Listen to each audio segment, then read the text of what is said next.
दोस्तों, हमारे चैनल पर मुख्तलिफ वीडियोस में जो कमेंट्स आते हैं उनके जवाबात के सिलसिले का आगाज़ कर रहा हूँ।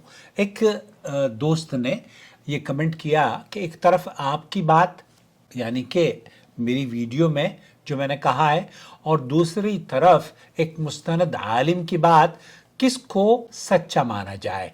तबलीगी जमात वाली बात भी अब आपकी झूठ लगती है, इसलिए कि तबलीग में अगर कोई आदमी 40 दिन भी लगाए उसकी दाढ़ी पूरी हो जाती है, जबकि आपने 10 साल लगाए हैं और अभी तक दाढ़ी पूरी नहीं है। ये वो सवाल है या वो कमेंट्स है जिसका जवाब मैं आपकी खिदमत में वीडियो की शक्ल में भी देने की सआदत हासिल कर रहा हूँ। भाई मेरे, सबसे पहली बात तो ये समझ लीजिए कि हक आदमी के चेहरे, दाढ़ी की लंबाई या ग्रोह के नाम से नहीं पहचानी जाती, ना ही उसके जुब्बे से जानी जाती है, ना ही उसके लिबास से जानी जाती है, ना ही उसके सर पे टोपी है या नहीं, उससे भी जानी नहीं जाती। बल्कि असल क्या है? असल दलील कुरान और सुन्नत और मुअतबर अहले इल्म के हवाले से पहचानी जाती है कि ये बात कितनी सच्ची है और इसके अंदर कितना गुलू और झूठ है। मैंने अगर कोई बात कही है तो अपनी तरफ से दीन घड़ कर कभी मैं नहीं कहता, बल्कि जो बात कही है वो अहले इल्म की कुतुब, फतावा और दलाइल की रोशनी में कही है, और उसका हवाला भी आपकी खिदमत में पेश कर दिया करता हूं। अगर किसी मुस्तनद आलिम की बात आपके सामने है तो उसका हवाला जरूर दीजिए, इबारत और दलील पेश कीजिए। महज ये कह देना कि वो आलिम हैं इसलिए सच कहा होगा, इल्मी तर्ज़े गुफ्तगू ये हरगिज नहीं होगी। हमें पता है कि इन उलमा ने, जो कि सोशल मीडिया पर बहुत सारे मुफ्ती आपको नजर आ जाएंगे, झूठी और मनगढ़ंत रिवायात तक पेश कर देते हैं।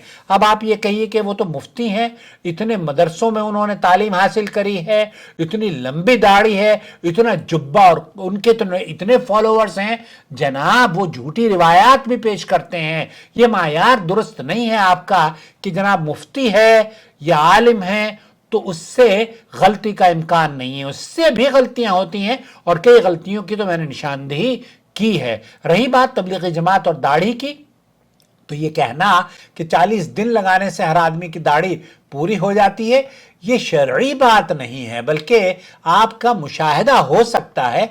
हम उस पर आपको ये नहीं कहें कि आप गलत हैं। अलबत्ता ये भी बात समझ लीजिए कि क्या दाढ़ी रखने से कोई आदमी आलिम हो जाता है? मैंने देखा है तबलीगी जमात में कितने ही दाढ़ी वाले, अल्लाह उन्हें हिदायत दे, झूठी और मनगढ़ंत रिवायतें पेश करते रहते हैं, किस्से कहानियां गुनगुनाते रहते हैं और झूठी झूठी बातें। तो अब जब शेखुल हदीस लिख सकते हैं तो इन बेचारे दाढ़ी वालों का क्या काम, कि ये किस खेत की मूली हैं? शेखुल हदीस साहब जब कब्र से हाथ निकल सकता है और बैतुल्लाह से अल्लाह ताला का हाथ निकल सकता है, खाने काबे से, तो इस तरह की बातें तो शेखुल हदीस ने लिखी हैं। इल्ला ये कि आप ये कहें कि ये बेचारे तबलीगी जमात में जो लोग जाते हैं, ये 40 दिन गुजरने के बाद आपकी नज़र में ये फरिश्ते हो गए हैं, ऐसा हरगिज नहीं है। ये तो वैसे ही तहकीक करनी चाहिए। हमने जैसे तहकीक करी, 10 साल मैंने भी लगाए हैं, लेकिन तहकीक करने के बाद पता चला कि तबलीगी जमात में बहुत सारी खामियां मौजूद हैं। तो दाढ़ी रखना, इसका हुक्म शरई है, दाढ़ी रखनी चाहिए और ये वाजिबात में से है। मगर दाढ़ी का घना या कम होना फितरी और जिस्मानी मामला हो सकता है, उस पर किसी के दीन, इखलास या सच को नापना दुरुस्त नहीं है। और आखिर में एक बात फिर मैं अदब से अर्ज करूंगा कि इख्तलाफ दलील से पेश किया जाए, तान और तशनी से नहीं। आप तंजिया जुमले अगर मोहम्मद आकिल पर करते हैं तो इसकी क्या हैसियत है? लेकिन अगर आप ये कहें कि नहीं आकिल साहब आपने ये बात गलत कही है اور اس کی دلیل یہ ہے ہم آپ کا ماتھا چوم لیں گے اور علی اعلان آپ کے جس طریقے سے آج میں اپنے اس کمنٹس کے ذریعے آپ تک اپنی بات پہنچا رہا ہوں آپ کی نصیحت کو بھی پہنچاؤں گا. اگر میری کسی بات میں غلطی ہے تو اصلاح دلیل سے کیجئے. الزام اور نیتوں پر حملہ کرنا نہ علم ہے نہ دعوت اور نہ ہی دین. اللہ ہم سب کو حق بات کہنے سننے اور قبول کرنے کی توفیق سے نواز دے. اپنا بہت خیال رکھیں.